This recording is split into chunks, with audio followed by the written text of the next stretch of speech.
الحمد لله رب العالمين والصلاة والسلام على أشرف الأنبياء والمرسلين.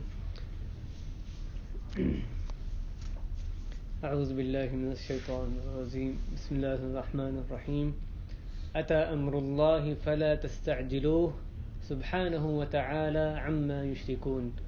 ينزل الملائكة بالروح من أمره على من يشاء من عباده أن أنذروا أنه لا إله إلا أنا فاتقون. رب اشرح لي صدري ويسر لي أمري واحلل عقدة من لساني يفقهوا قولي. سبحانك لا علم لنا إلا ما علمتنا إنك أنت العليم الحكيم. اللهم انفعنا بما علمتنا وعلمنا ما ينفعنا وزدنا علما. محترم بھائیو، سورہ نحل کی پہلی 2 آیتیں ہیں اور اسی پہ کچھ ہم اللہ کی توفیق سے کوشش کریں گے اس میں جو اسباق رکھے ہیں ہمارے لیے، کیا کچھ اس میں خزانے رکھے ہیں، اللہ جانے کیا کچھ ہر آیت میں کیا خزانے ہیں، اللہ ہی جانتا ہے.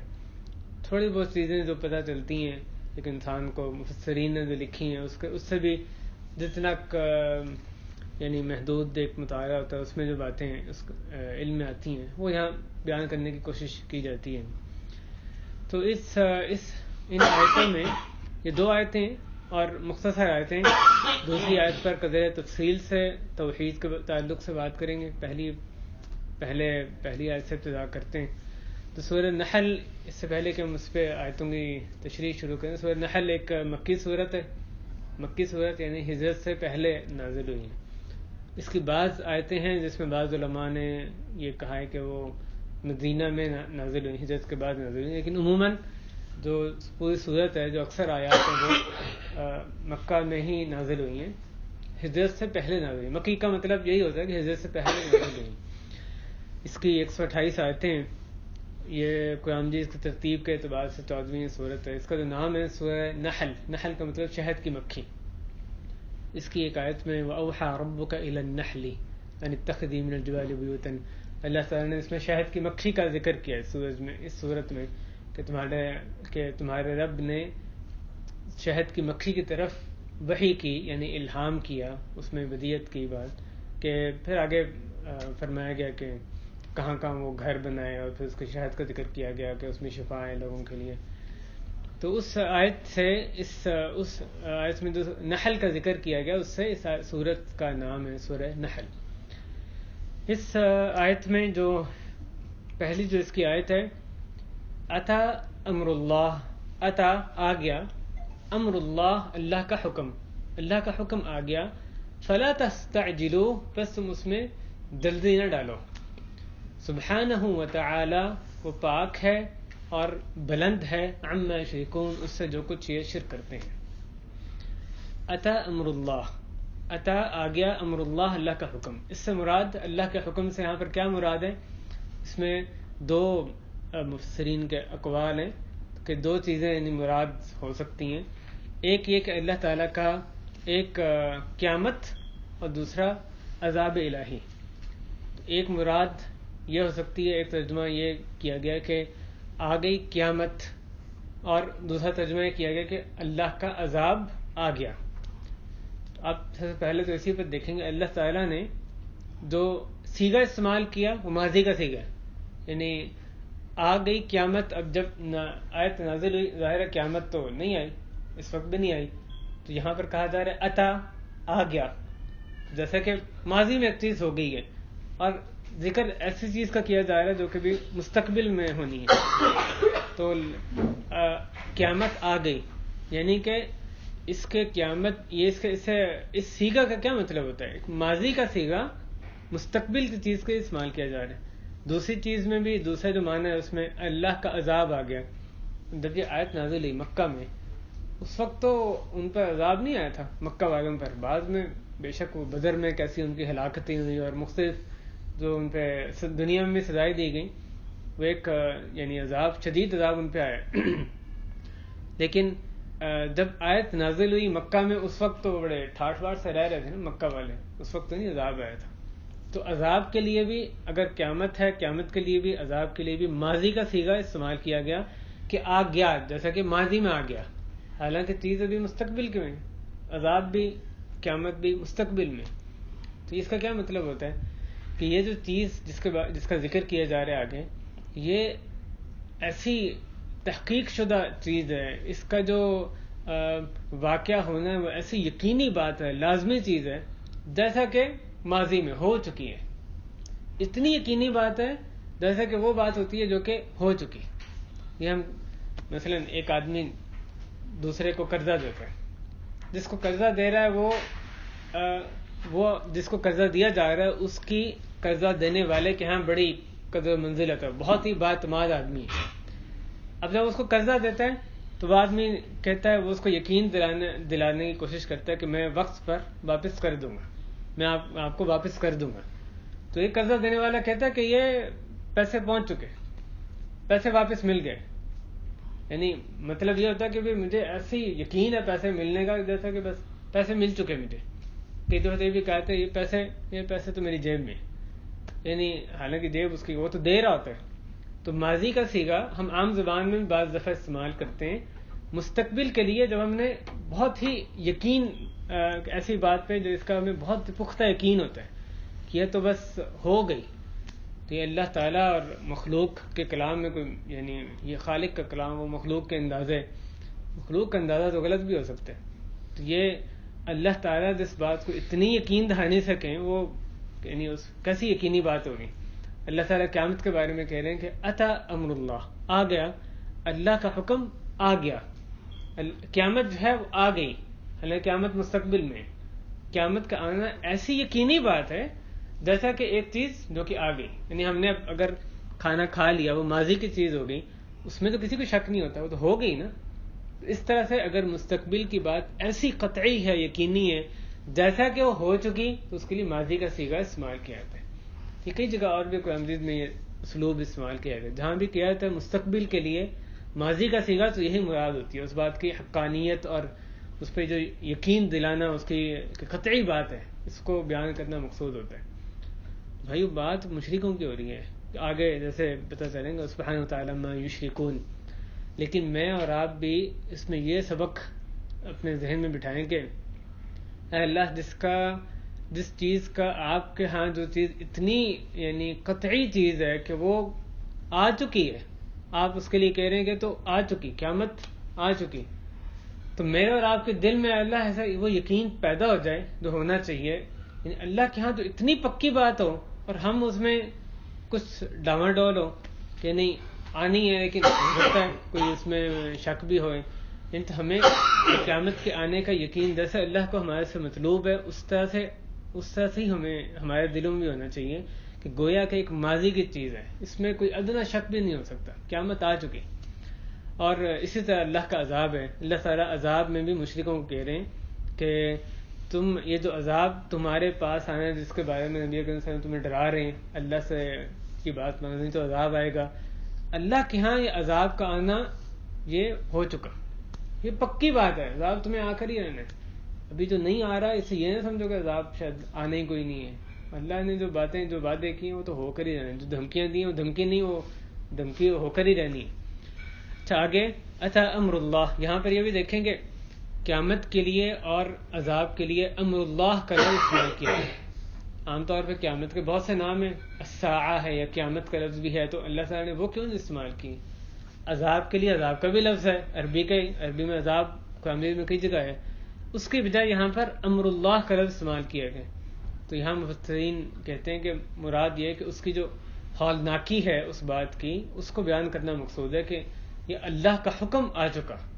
تو جو قیامت کی یا عذاب الہی کی ہولناکی ہے کہ یہ اللہ کے حکم سے، یہ اللہ کا حکم ہے، اس کو کوئی ٹالنے کی کسی کی مجال نہیں ہو سکتی. قیامت ہے یا عذاب الہی ہے، تو اس کو اللہ کا حکم، اس کی ہولناکی بیان کرنے کے لیے اس کے لیے لفظ استعمال کیا گیا. آگے اللہ تعالیٰ فرما رہے ہیں اللہ کا حکم یعنی قیامت عذاب آ چکا، فلا تستعجلوا، بس تم اس کو جلدی طلب نہ کرو، اس میں جلدی نہ مچاؤ. اب یہ اتنی کھلی نشانیوں کے باوجود جو منکرین تھے، مشرکین، وہ نہیں مان رہے، ان کو اس پہ سمجھانے کی ایک عام رویہ کیا ہوتا ہے کہ سمجھانے کی ضرورت تھی یا ان کو جوتے پڑھنے چاہیے تھے. یعنی ایک عام ہم دیکھیں ایک اتنی کھلی چیز کہ مشرکین تو اس کو نہیں مان رہے.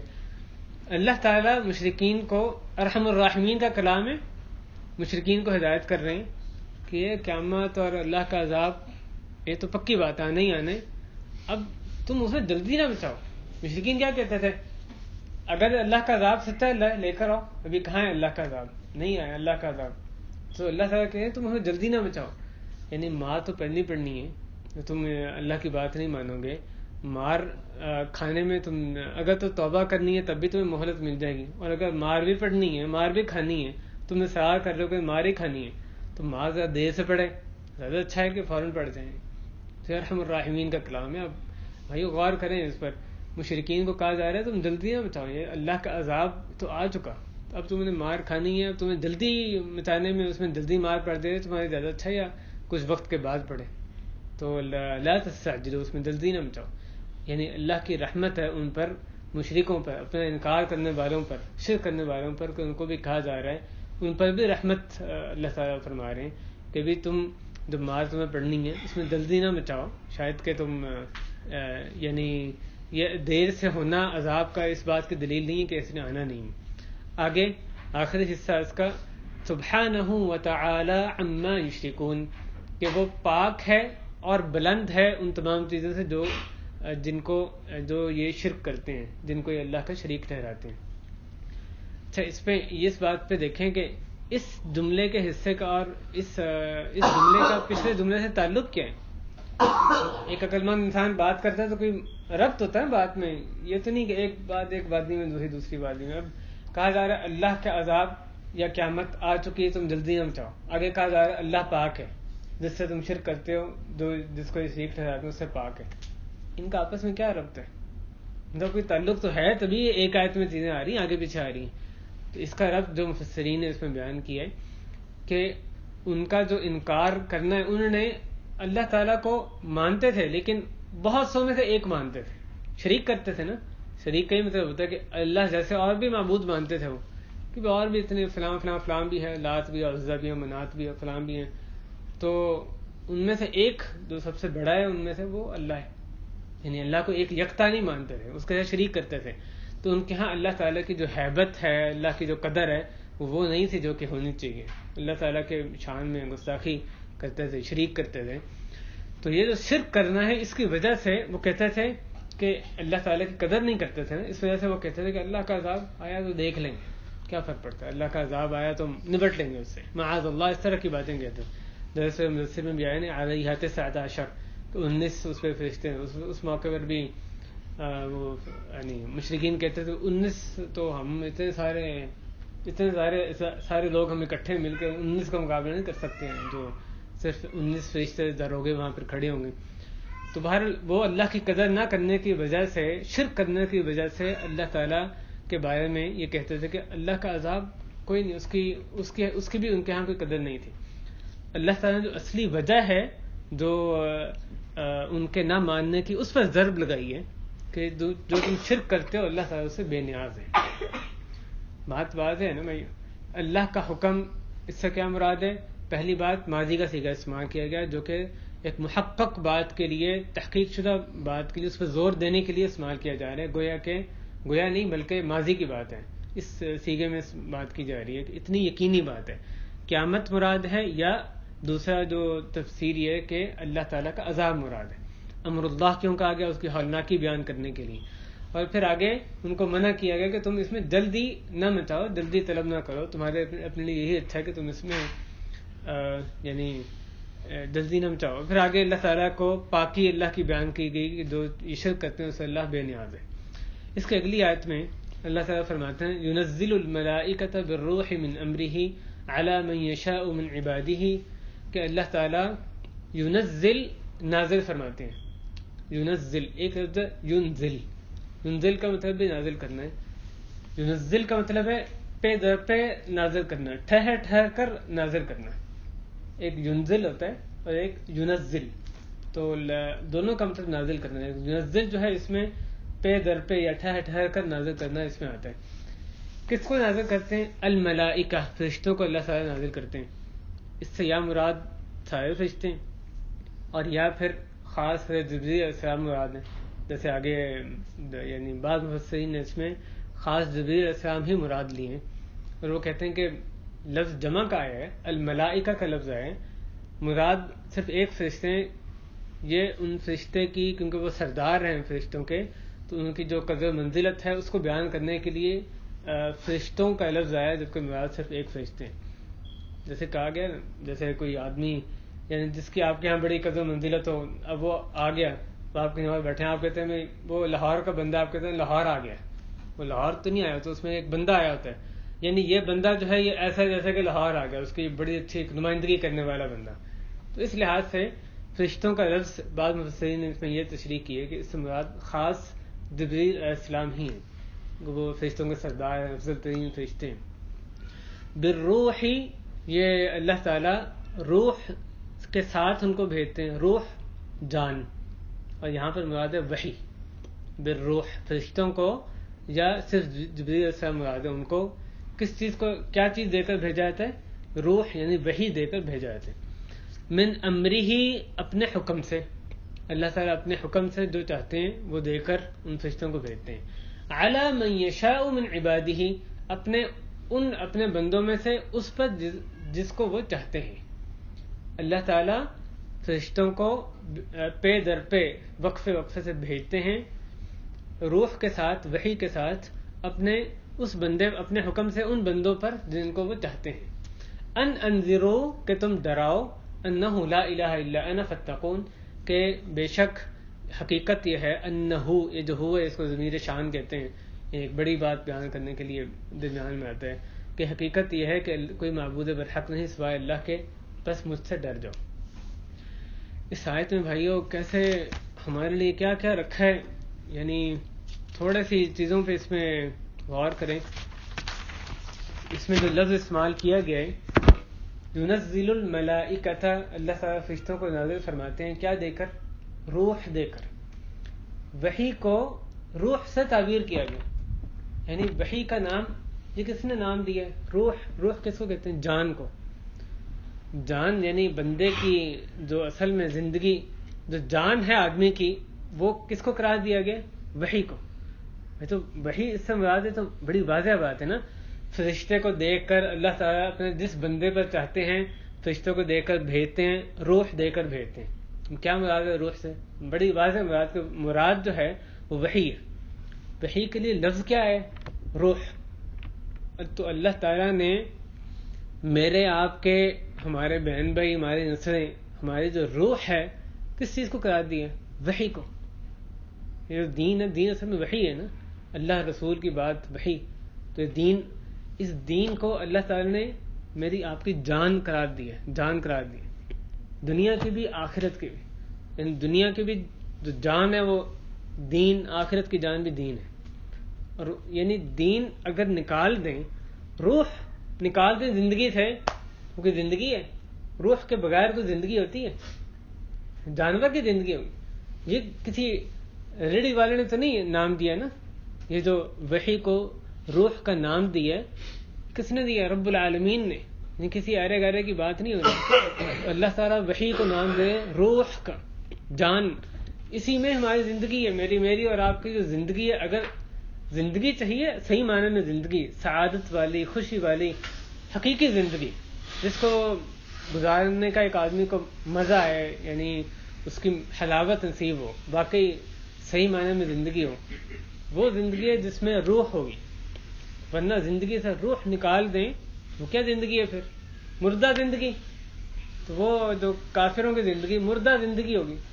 اور بھائیوں بات یہ کہ صرف وہ لوگ نہیں جو کہ اللہ کو نہیں مانتے, یا صرف وہ مسلمان جو کہ یعنی بگڑے ہوئے کہہ لیں گے مسلمان ہیں, جو کہ فسق اور کفر, یعنی فسق اور معصیت کے کاموں میں ملوث ہیں, اس میں اپنی زندگیاں گزار رہے ہیں. صرف وہ لوگ نہیں, بہت سے لوگ جو دینداری اختیار کرتے ہیں وہ بھی, یہ ان کی زبانوں سے بعض اوقات یہ بات سننے میں آتی ہے کہ یہ جو دین کو اپنائیں گے, ایک ایسے کئی موڑ آپ کو نظر آتے ہیں کہ وہ کہتے سنائی دیتے ہیں کہ ابھی آخر ہم نے زندگی تو گزارنی ہے, کام اپنے جینا بھی تو ہے نا. تم کہہ رہے ہو دین کا یہ حکم, ہر معاملے میں دین کا یہاں یہ حکم ہے, دین کا یہ حکم ہے. دین ٹھیک ہے اپنی جگہ, وہ بھی ضروری ہے, آخر زندہ بھی تو رہنا ہے, زندگی بھی تو گزارنی ہے. اللہ تعالیٰ اس کو روح کس کو کہتے ہیں؟ جو زندگی کی روح ہے وہ ہماری وحی، اصل میں زندگی کی ہماری روح، میری آپ کی ہر کسی کی جو وحی ہے وہ روح ہے. یہ لفظ اچھی طرح یعنی ازبر کرنا ہے ہم نے کہ وحی کا نام روح اللہ تعالیٰ نے دیا. اللہ تعالیٰ نے وحی کو روح قرار دیا. زندگی کی ہماری روح کیا ہے؟ وحی ہے. اس کے بغیر کوئی زندگی جو ہے وہ حقیقی زندگی نہیں. یہ جو دین کی جو حیثیت ہے میرے اور آپ کے لیے، یہ یعنی دین کے فوائد میں سے اور کچھ بھی نہ آتا جو دین کے فائدے ہمارے لیے رکھے ہیں. اس میں صرف یہی بات ایک اللہ تعالیٰ کی ہمارے سامنے آ جاتی کہ دین ہماری روح ہے، تو وہی کافی تھی دینداری اختیار کرنے کے لیے. جب دینداری اختیار کرنے کو کہا جائے تو کبھی تو دنیاوی چیزیں، اگر آپ نے دین کو اپنا لیا تو کیا رشتے رک جائیں گے، آپ کا رزق رک جائے گا، ہر طرف سے کیا تنگیاں شروع ہو جائیں گی، کیا ہو جائے گا؟ اللہ تعالیٰ اس کو کہہ رہے ہیں یہ روح، یہ اصلی زندگی یہی ہے کہ وحی جو ہے تو وہ تمہاری روح ہے. اور ہم سمجھیں کہ نہیں، اس روح کو اپنی زندگی میں لے آئے تمہاری زندگی برباد ہو جائے گی. آپس میں بڑا تناقض ہے نا چیزوں میں. اللہ تعالیٰ جو نام دے رہے ہیں اس کو روح کا، یہ مطابقت رکھتی ہے اس قول سے کہ بھی دین کو اپنایا تو بس ہم تو یعنی دنیا میں جینے کے قابل نہیں رہیں گے. یہ بات نہیں ہو سکتی، بلکہ دنیا میں بھی سکھ کی زندگی گزاریں گے، چین کی سازش والی زندگی گزاریں گے اگر اس روح کو اپنی زندگی میں لائیں گے. ورنہ بے روح زندگی کیا زندگی ہے پھر؟ اس میں جو اس روح کو چھوڑ کر اس وقت کیا حال ہے مسلمانوں کا، اور کافروں کا تو حال ہے ہی ہے جو بھی ہے. بہت سے مسلمان بھی جو کہ یعنی دین کی اس حیثیت کو نہیں سمجھا جو کہ اللہ تعالیٰ کے ہاں اس کی حیثیت ہے، اور اپنے بارے میں کوئی کسی کو ظام میں نہیں رہنا چاہیے. سب سے پہلے جو آیت پڑھے نا، میرا آپ کا طریقہ یہ ہونا چاہیے کہ سب سے پہلے دیکھیں اس میں میرے لیے کیا رکھے. سب سے پہلے یہ نہیں سوچنا چاہیے مجھے اور آپ کو یہ کس کے لیے، منافق کے لیے، کافر، یہ مشرک کے لیے. یہ تو قرآن کا ایک بڑا حصہ اس کو ہم اپنے ویسے سائڈ پہ کر دیں. ہم تو ایک سچے پکے مسلمان ہیں، تمہارے لیے یہ ان لوگوں کے لیے آ رہی ہیں کہ جو آیت پڑھیں اس میں یہ سوچا کریں.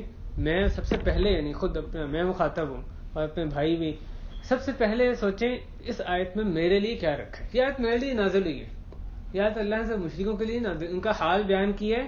اس آیت میں میرے لیے لازماً سبق رکھا ہے، تو میں نے اس سے کیا لے کر جانا ہے. اللہ تعالیٰ نے یہ مشرکوں کے تناظر میں بیان کی، لیکن کیا ہم غور کریں کیا دین کو اس کی جو روح کی حیثیت ہے دین کی، میں نے اور آپ نے دین کو اسی حیثیت سے اپنا لیا ہے؟ اس کو ہم سمجھتے ہیں واقعی؟ دین نہ اپنایا تو روح نکل گئی، زندگی سے روح نکل گئی.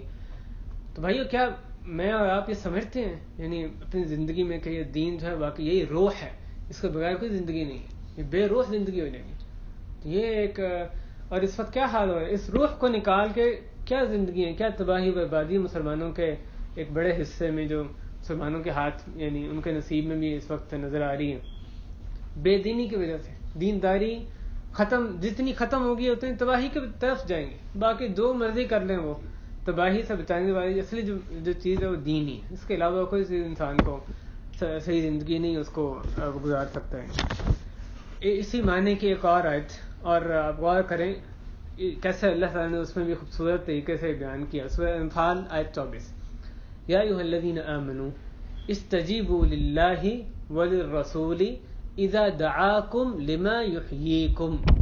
اے لوگوں جو ایمان لائے ہو، اے ایمان والو، اللہ کی بات مانو.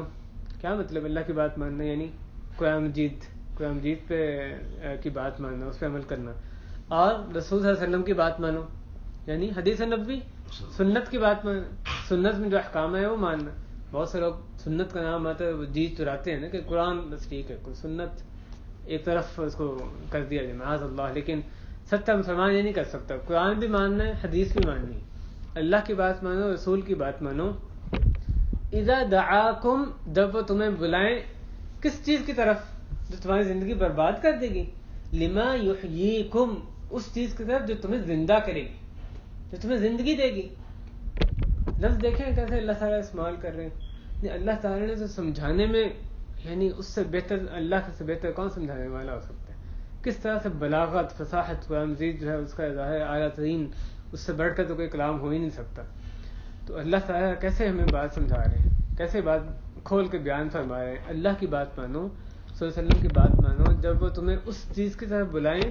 لما یحییکم, یحییکم, اب یہ کوئی ترجمہ اس میں کوئی ہیرا پھیری ہو سکتی ہے. یحییکم جو تمہیں حیات دے, حیات زندگی دے. یحیی و یمیت جیسے قرآن مجید میں ہے کہ وہ زندہ کرتا ہے, وہ مارتا ہے, اللہ تعالیٰ کے بارے میں ہے.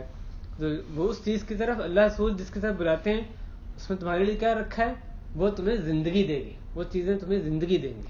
اللہ کی بات مانو گے, صلی اللہ علیہ وسلم کی بات مانو گے, تمہیں زندگی ملے گی. نہیں مانو گے زندگی نہیں ملے گی. تو جیسے اس آیت میں روح قرار دیا اللہ نے وحی کو, سورہ انفال میں بھی جو قرآن و حدیث ہے اس کو اللہ تعالیٰ نے اسی کو زندگی قرار دیا کہ اللہ رسول کی بات مانو گے, وہ جس چیز کی طرف بلاتے ہیں اس میں تمہاری زندگی ہے. تو بھائی سچی زندگی, صحیح زندگی وہی ہے جو کہ اللہ رسول کے احکام کے تحت جو زندگی ہو. اللہ تعالیٰ ہمارا جو سینہ کھول دے حق قبول کرنے کے لیے, ہمارا سینہ کھول دے.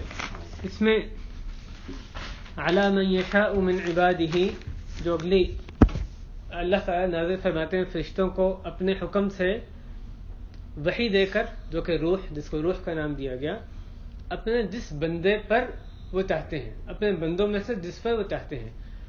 یہ نہیں ہوتا کہ اللہ تعالیٰ نے جبرائیل علیہ السلام کو دیا اور جاؤ اب یہ لے جاؤ, اللہ کے حکم سے وہ وحی لے کر آئے, لیکن اب جا کے دیکھو جس کا تمہیں سمجھ آتی ہے, جس کے سر پہ کوئی چڑیا بیٹھ جائے اس پہ جا کے وحی کر دو. جیسے کئی لوگوں کا عقیدہ ہے نا, آپ جانتے ہوں گے کہ جبرائیل علیہ السلام آئے, اصل میں کسی اور کے پاس جانا تھا اور وہ غلطی سے ادھر آ گئے, صلی اللہ علیہ وسلم کے پاس آ گئے. معاذ اللہ, معاذ اللہ. یہ تو کیسا عقیدہ ہے, یعنی کیسی گستاخی ہے. بندہ سوچنا بھی اس میں مشکل لگتا ہے. اللہ تعالیٰ فرما رہے ہیں جس بندے پر چاہتے اسی پر وہ اللہ تعالیٰ فرشتوں کو اتارتے ہیں. شروع سے فیصلہ ہوتا ہے, جب فرشتے کو بھیجا جاتا ہے اللہ کی وحی, اللہ تعالیٰ اپنی وحی دے کر بھیجتے ہیں, اس پر بھیجتے ہیں. اس کا شروع سے فیصلہ ہوا تھا اس کے پاس جانا ہے تم نے. اس بندہ وہ جا کر خود جبرائیل علیہ السلام سیکشن نہیں کر رہے ہوتے کہ کس کے پاس جانا ہے, اور جس کے لیے بھیجا جاتا ہے اسی کے پاس ہی وہ جاتے ہیں, اسی کے پر ہی وحی آتی ہے. تو انتخاب جو ہے وہ اللہ تعالیٰ کا ہوتا ہے, جبرائیل علیہ السلام کا نہیں ہوتا کس کو رسول بنانا ہے, کس پہ وحی آنی کس پہ نہیں آنی. کیسا خطرناک عقیدہ ہے. اور یعنی وہ لوگ ہیں مسلمانی کا بھی دعویٰ کریں, کیسی بات ہے. تو جس پر اللہ چاہتے ہیں اپنے بندوں میں سے اس پر وہ نازل فرماتے ہیں. علی من یشاء من عبادہ. اچھا, اگلے حصے میں آیت کے یہ بتایا جا رہا ہے کہ کس چیز کو دیکھ کر کیا پیغام دیا گیا ہے ان انبیاء کو جن پر یہ وحی اللہ نے نازل کی اپنے بندوں پر, یعنی جو انبیاء تھے ان کو کیا پیغام دیا گیا. ان کی جو دعوت تھی اس کا اساس, اس کی بنیاد کیا تھی.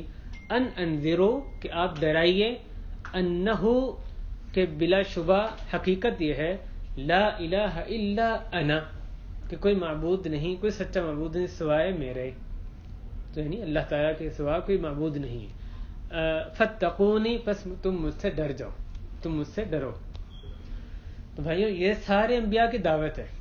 اللہ تعالیٰ نے اس آیت میں جو بیان کی, یہ آیت یہ ان دلائل میں سے ایک ہے جس میں بیان کیا ہے کہ جو بھی اللہ نے نبی بھیجے ان کی جو بنیاد تھی دعوت کی وہ یہ دعوت توحید تھی. یعنی لا الہ الا اللہ کی جو دعوت ہے, ہر نبی کی دعوت میں سر فہرست یہی دعوت تھی.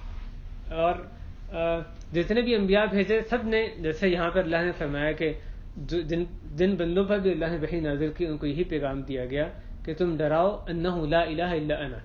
اسی طرح سورہ ایک اور جگہ اللہ تعالیٰ فرماتے ہیں وَلَقَدْ بَعَثْنَا فِي كُلِّ أُمَّةٍ رَسُولًا أَنِ اعْبُدُوا اللَّهَ وَاجْتَنِبُوا الطَّاغُوتَ, کہ اور تحقیق یقیناً ہم نے ہر رسول کی طرف, ہر امت کی طرف ایک رسول بھیجا, کیا کہہ کر, کیا اس کو پیغام دینے کے لیے بھیجا, ان اعبدوا اللہ واجتنبوا الطاغوت, کہ تم اللہ کی عبادت کرو اور طاغوت سے اجتناب کرو.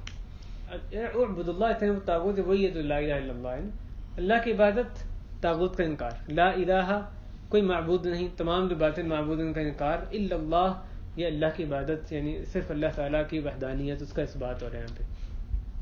یہ جو توحید کی دعوت ہے یہ سارے انبیاء کی جو دعوت ہے یہی دعوت تھی شروع سے جو رہی ہے.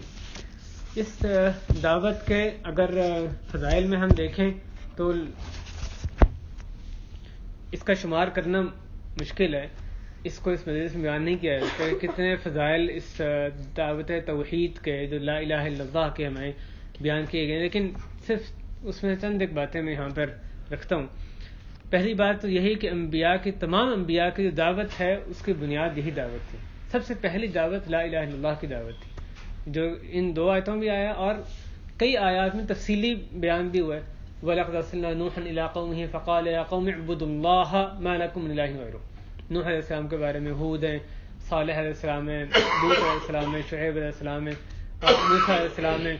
تو بہت سے قوموں کے اللہ تعالیٰ نے خاص طور پہ انبیاء کا ذکر کیا کہ ان کو بھیجا اللہ نے لا الہ الا اللہ کے پیغام دینے کے لیے. تو ہر نبی کی دعوت میں سب سے پہلی دعوت کیا تھی؟ لا الہ الا اللہ کی دعوت تھی. یہ وہ دعوت ہے جو کہ ایمان کی بلند ترین شاخ ہے. جیسے حدیث میں آتا ہے، بخاری میں حدیث ہے، بخاری مسلم میں، کہ ایمان کی 70 سے کچھ زیادہ شاخیں، ایک روایت میں کہ 60 سے کچھ زیادہ شاخیں، ان میں سے بلند ترین شاخ کیا ہے؟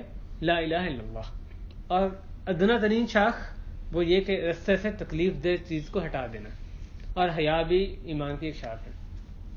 تو بھائیو غور کریں، ایک بندہ رستے سے شاخ ہٹاتا ہے، رستے سے تکلیف دہ چیز کو ہٹاتا ہے، اور فرض کریں ایک آدمی اس پہ کام کرتا ہے، اس پروجیکٹ پہ کام کرتا ہے کہ بھی جو چیزیں ان کو تکلیف دیتی ہیں رستوں میں اس کو ہٹایا جائے.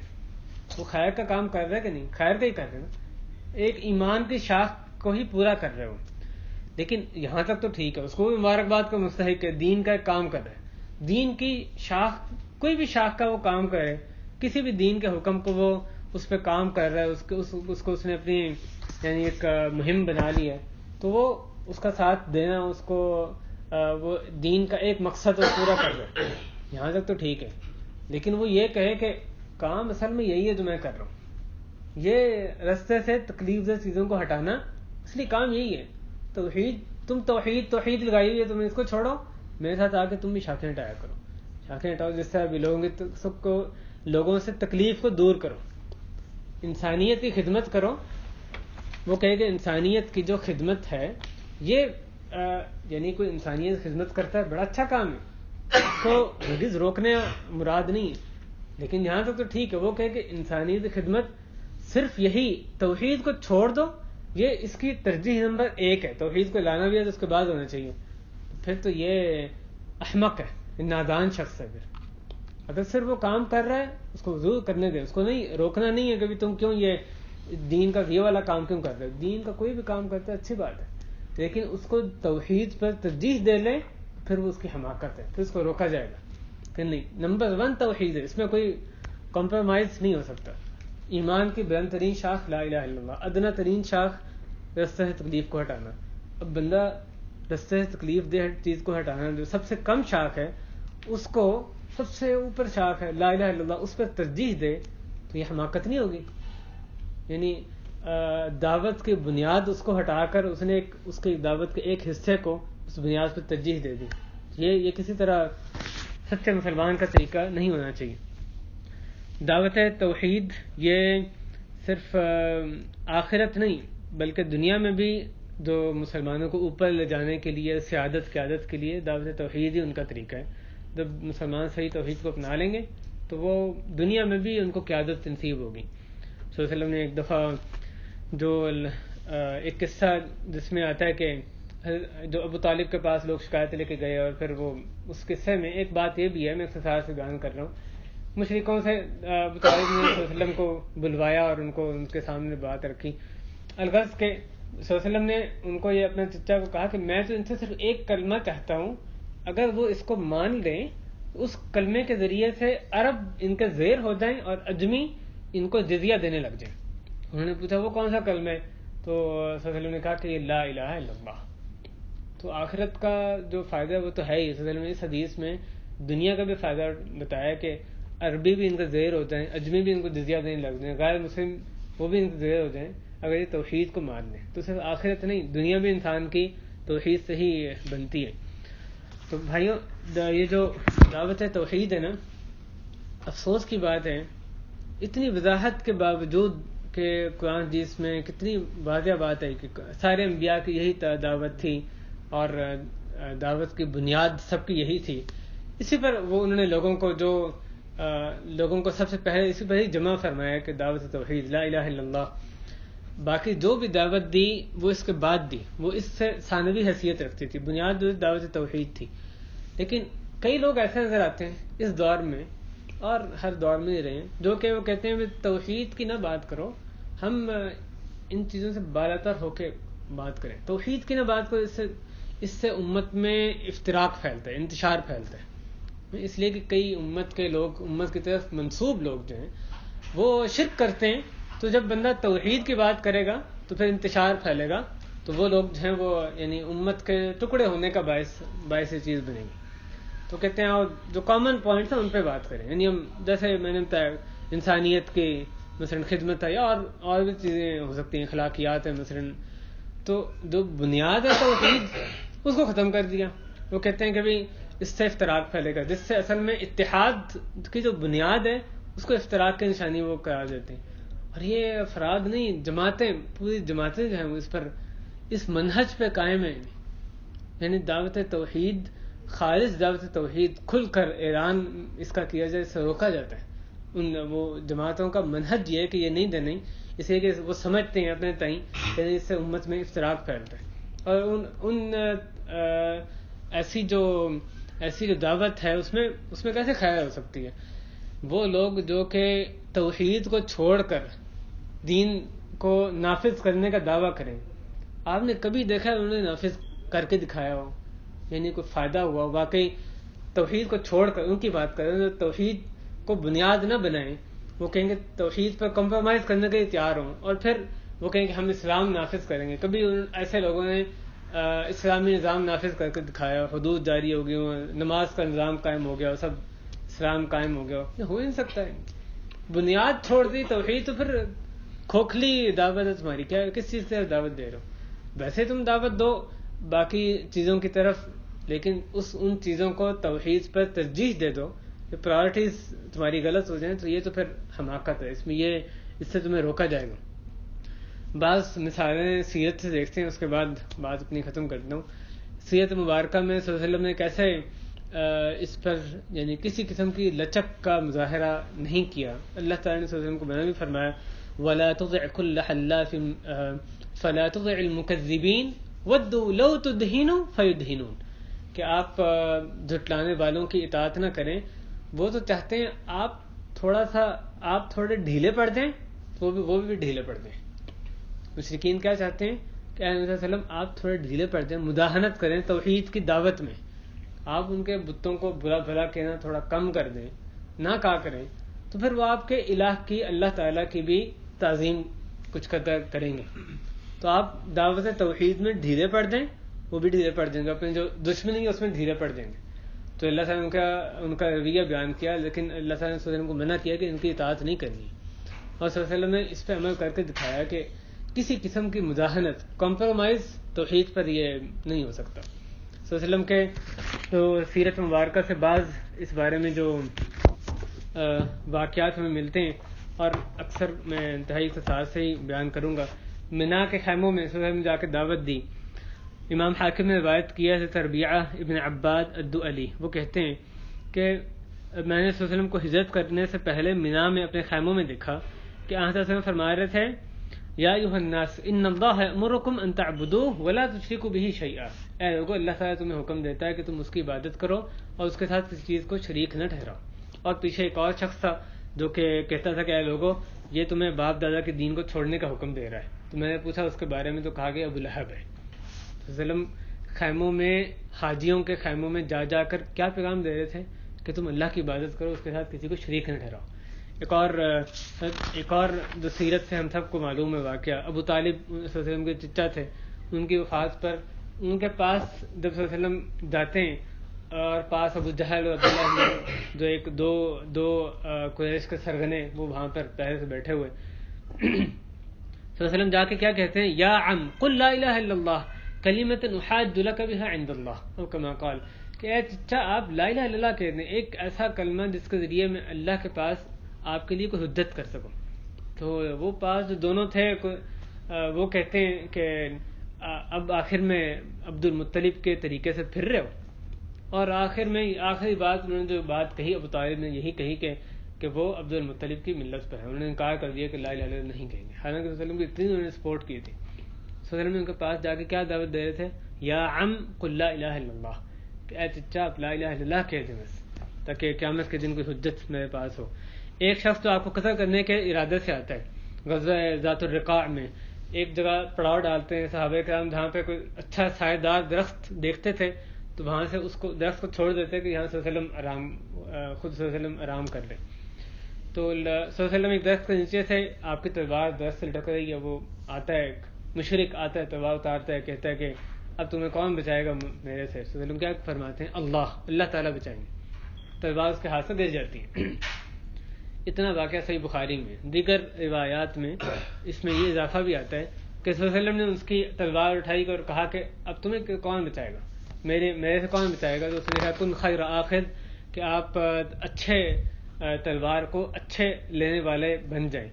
تو صلی اللہ علیہ وسلم نے اس کو کہا کہ تشہد اللہ الہ الا اللہ وانی رسول اللہ, تم گواہی دیتا ہے کہ اللہ تعالیٰ ایک, کہ لا الہ الا اللہ اور یہ کہ میں اللہ کا رسول ہوں.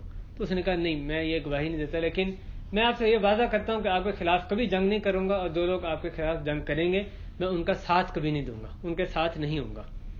تو بعد میں اپنی قوم کے پاس گیا تو کہتا ہے کہ جئتکم من عند خیر الناس, کہ میں تمہارے پاس بہترین بندے کے پاس سے آ رہا ہوں. تو وہ جو مشرک جو قتل کرنے کے ارادے سے آیا تھا اس کو بھی سمجھ میں کیا دعوت دی, لا الہ الا اللہ. تو گواہی دیتا ہے لا الہ الا اللہ محمد رسول اللہ کی. تو ان کو بھی اس کو بھی یہی آپ نے دعوت دی. کیسر کو جو صحیح مسلم میں واقع ہے, شاہ روم کو جو خط لکھا, اس میں کیا اس کا جو پورا نص ہے, ٹیکسٹ ہے, وہ صحیح مسلم میں ہی آتا ہے کہ کیا پورا مکتوب گرامی جو صلی اللہ علیہ وسلم کا کیسر کو گیا تھا, محمد عبداللہ و رسولہ صلی اللہ علیہ وسلم, ان کی طرف سے ہرقل عظیم الروم کی طرف, سلام علی من اتبع الہدی, اور آگے اسلام کی دعوت دی, جس میں کہ واضح طور پر یا اہل کتاب تعالوا الی کلمۃ سواء, اس میں آگے جا کے یہ بھی ہے کہ اللہ نعبد الا اللہ ولا نشرک بہ شیئا, کہ ہم صرف اللہ کی عبادت کریں, اس کے ساتھ کسی کو شریک نہ ٹھہرائیں. باقی بھی خط ظاہر اس میں فوائد بے شمار ہیں. تو اللہ تعالیٰ نے غیر مسلم بادشاہ کو جو خط لکھا اس میں بنیاد دعوت توحید تھی. اسی طرح حضرت معاذ بن جبل کو جب یہ بخاری میں حدیث ہے, سو یمن کی طرف بھیجتے ہیں تو یمنی اہل کتاب سے ان کو دعوت دینے کے لیے جب حکم دیا تو کہا کہ پہلی چیز جس کی طرف تم ان کو دعوت دو یہ ہونی چاہیے کہ اللہ کے سوا کوئی معبود نہیں ہے, لا الہ الا اللہ پہلی چیز ہونی چاہیے. وہ مان لیں اس کو, توحید کو مان لیں, پھر ان کو بتاؤ نماز کا بتاؤ, مان لیں پھر بتاؤ زکوٰۃ کا بتاؤ. تو جو بنیاد ہے دعوت کی تمہاری, معاذ بن جبل کو کہا کہ وہ توحید کی ہونی چاہیے, جو کسی بھی اور چیز سے پہلے جو تمہیں ان کو پیش کرنی ہے. یہ بعض واقعات ہیں, ورنہ تو سیرت اس سے بھری پڑی ہے. یعنی صلی اللہ علیہ وسلم نے کیسے ڈٹ کے جو ہے وہ دعوت توحید دی. ایک واقعہ جو یعنی لچک نہ دکھانے کے تعلق سے ہمیں ایک اور سیرت میں ملتا ہے. ابو طالب کے پاس جا کے لوگ شکایت کرتے ہیں کہ آپ کے جو بھتیجے ہیں وہ ہمیں تکلیف دیتے ہیں ہماری مسجدوں میں, ہماری اجتماع گاہوں میں, تو آپ ان کو اس سے منع کریں. انہوں نے ان کو بلوایا, صلی اللہ علیہ وسلم کو بلوایا اور کہا کہ کیا بات ہے, تمہاری قوم کے لوگ ایسے ایسے شکایت کر رہے ہیں. صلی اللہ علیہ وسلم نے اوپر دیکھا اور کہا کہ یہ سورج دیکھ رہے ہو, اور کہا کہ پھر فرمایا کہ اللہ کی قسم میں اس چیز کو ترک کرنے کی استطاعت نہیں رکھتا, دعوت توحید کو ترک کرنے کی, چھوڑ دینے کی استطاعت نہیں رکھتا, حتیٰ کہ تم اس سورج سے مجھے ایک شعلہ لا دو. یعنی یہ تو ہو ہی نہیں سکتا کہ میں دعوت توحید کو چھوڑ دوں, اس میں لچک تو ممکن ہی نہیں. یہ ان کو تکلیف ہوتی ہے نہیں ہوتی, مشرکین کو برا لگتا ہے اچھا لگتا ہے, میں نے دعوت توحید دینی ہے. تو اس کے بعد انہوں نے کہا ابو طالب نے کہ میرے بھتیجا نے کبھی غلط نہیں بولا, تم لوگ چلے جاؤ یہاں سے.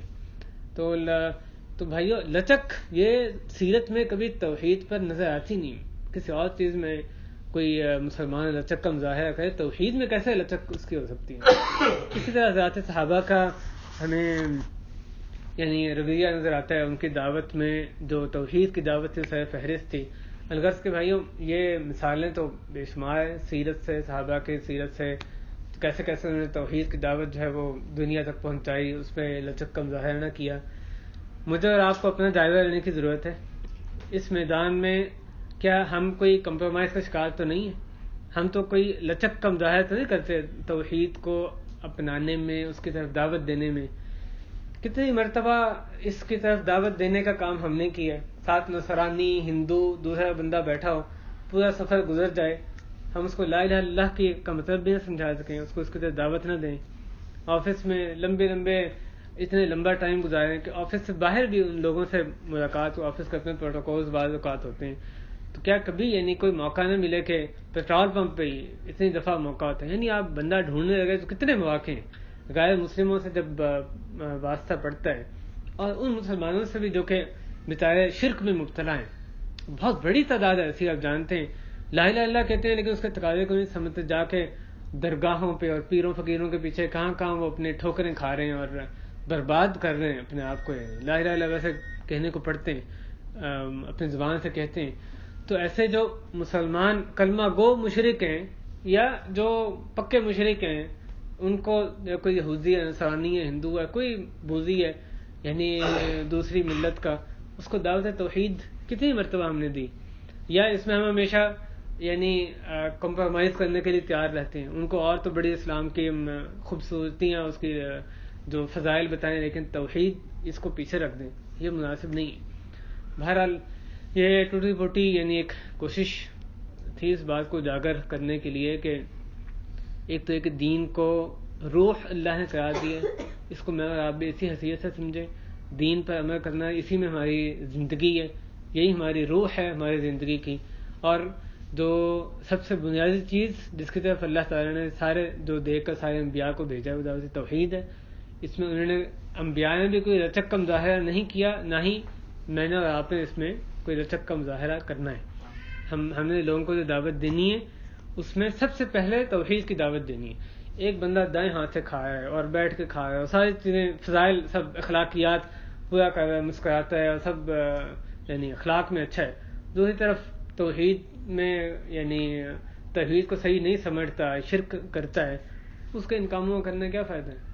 یعنی جب تک توحید کو صحیح نہیں مانے گا تو باقی عمل اس کے وہ تو خدشہ ہے کہ اگر اس نے توحید کو نہ مانا، شرک کرتے ہوئے مر گیا، سارے عمل ناکارہ جائیں گے اس کے. توحید بنیاد ہے نا، اس کی طرف دعوت دینی ہے. اس سے ہٹ کے کوئی بھی دعوت ہو جس پہ کہ لوگ جمع ہو جائیں گے، تنظیم یا ایک ہم لوگوں کو جمع کر کے اس پہ دین کا کام کریں گے، تو یہ کھوکھلی دعوت ہے، یہ نہیں ہو سکتا. توحید اساس ہے، اس کو چھوڑ کر کوئی فائدہ نہیں ہے. دین کا کام کرنے کا کوئی فائدہ نہیں. یعنی ایک آدمی، جیسے میں نے ذکر کیا کہ مقصد ہر دوسرے کام کو ڈی ویلیو کرنا مقصد نہیں ہے. جو کام دین کی کسی بھی شاخ کو پکڑ کے ایک آدمی کام کر رہا ہے، اس کا ہاتھ بٹانا چاہیے، اس کو مبارکباد دینی چاہیے کہ تم دین کا کام کر رہے ہو، اچھی بات ہے. یعنی دین کے سارے پہلو کوئی آدمی کسی لحاظ سے بھی کچھ کام کرتا ہے، ٹھیک ہے، لیکن وہ اگر یہ کہتا ہے کہ یہ جو میرا دین کا جس پہلو پہ میں کام کر رہا ہوں توحید کے علاوہ دوسری شاخوں پر وہ توحید پر مقدم ہے، تو یہاں پر مسئلہ آتا ہے. اس کی اس کو اجازت نہیں دی جا سکتی، کیونکہ مقدم سب سے توحید ہی ہے. ٹھیک ہے، تم نے ایک اور جو ذیلی شاخ ہے، جو نچلی شاخ ہے، اس کو پکڑا ہوا ہے، وہ بھی اچھا کام ہے، وہ بھی توحید یعنی وہ بھی ایمان کی ہی ایک شاخ ہے. اللہ تعالیٰ ہمیں توحید کو صحیح سمجھنے کی توفیق عطا فرمائے اور اس پر عمل پیرا ہونے کی، دوسروں کو بھی اس کی طرف دعوت دینے کی توفیق عطا فرمائے. اسی کو اپنا اوڑھنا بچھونا بنانے کی، توحید پر ہمیں زندہ رکھے، توحید پر ہی ہمیں موت دے.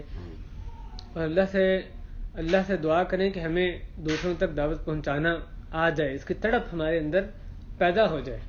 آپ سوچیں نا کس طرح، کیا آپ کی خوشی کا عالم ہوگا میری آپ کی، اگر ہمارے ہاتھ پر ایک آدمی توحید کو اپنا لیتا ہے. ایک بندہ جو مسلمان ہے، وہ کلمہ گو بندہ، وہ شرک کو چھوڑ دیتا ہے یا غیر مسلمان ہو جاتا ہے، تو یہ کتنی خوشی کی بات ہوگی کہ بندہ اس کے بعد جو وہ عمل کرے وہ انشاءاللہ ہمارے کھاتے میں بھی اللہ تعالیٰ لکھتے رہیں. تو یہ توحید کی طرف دعوت دینا، یہ ساری زندگی ہم نے اس کو جاری رکھنا ہے. کوشش کریں جہاں جتنا ہو سکے دوسروں کو یہ دعوت پھیلائیں، ان تک یہ دعوت دیں. اور جہاں کوئی نظر آئے کمپرومائز کر رہا ہے کوئی توحید پہ، تنظیم ہو یا افراد ہوں کسی لحاظ سے بھی، ان کو وہاں پر ان کا ہاتھ روکیں، ان کو منع کریں. توحید کی جو مقام ہے وہ ان کو سمجھائیں کہ انبیاء کی دعوت کے خلاف ہے تمہاری دعوت. توحید اساس ہے، اس کو چھوڑ کر اس پر مقدم کر کے کسی چیز کو تم نے دعوت دی تو وہ پھر قابل قبول نہیں ہوگی. صلی اللہ علیہ وسلم. اللہ تعالیٰ اس گھر پر بھی اپنی برکتیں نازل فرمائیں اور اہل خانہ کے کاموں میں آسانی پیدا فرمائیں. اللہ اس مجلس کو کہنے والے سننے والوں کے لیے اہل خانہ کے لیے مبارک بنا دے. اللہ اس جو کہنے میں سننے میں غلطی ہوگی اس کو معاف فرما دے. جو بھی بات برحق ہے اللہ اس کو ہمارے ذہن میں پیوست فرما دے, اس پہ عمل کرنے کی توفیق عطا فرما. اللہ توحید کو صحیح معنی میں سمجھنے کی توفیق عطا فرما. اللہ اپنی کتاب کے سمجھنے, اپنے نبی کریم صلی اللہ علیہ وسلم کی سنت کو سمجھنے, اس پہ عمل کرنے کی توفیق عطا فرما. اللہ اپنے دین کی خدمت کرنے کی سعادت نصیب فرما. اللہ مظلوم مسلمانوں کی مدد فرما, ظالموں کو نیست نابود فرما. اللہ جہاں بھی آپ کے دین کے لیے لوگ سچے معنی میں کوشش کر رہے ہیں, اللہ ان کی کوششوں میں برکت فرما. اللہ ہمیں بھی اپنے دین کے لیے خوب کوشش کرنے, اخلاص کے ساتھ سنت کے مطابق کوشش کرنے کی توفیق عطا فرما. اللہ اپنی توحید کے خلاف جو بھی باتیں ہیں, شرک کے تمام مظاہر, ان سے ہمیں اپنا دامن بچا کر زندگی گزارنے والا بنا دے. ہماری اصلاح فرما, ہمارے اہل و عیال کی, ہمارے نسلوں کی اصلاح فرما. صلی اللہ وسلم علی نبینا محمد وعلی آلہ وصحبہ اجمعین. توحید کی کوئی قسم بھی ہے؟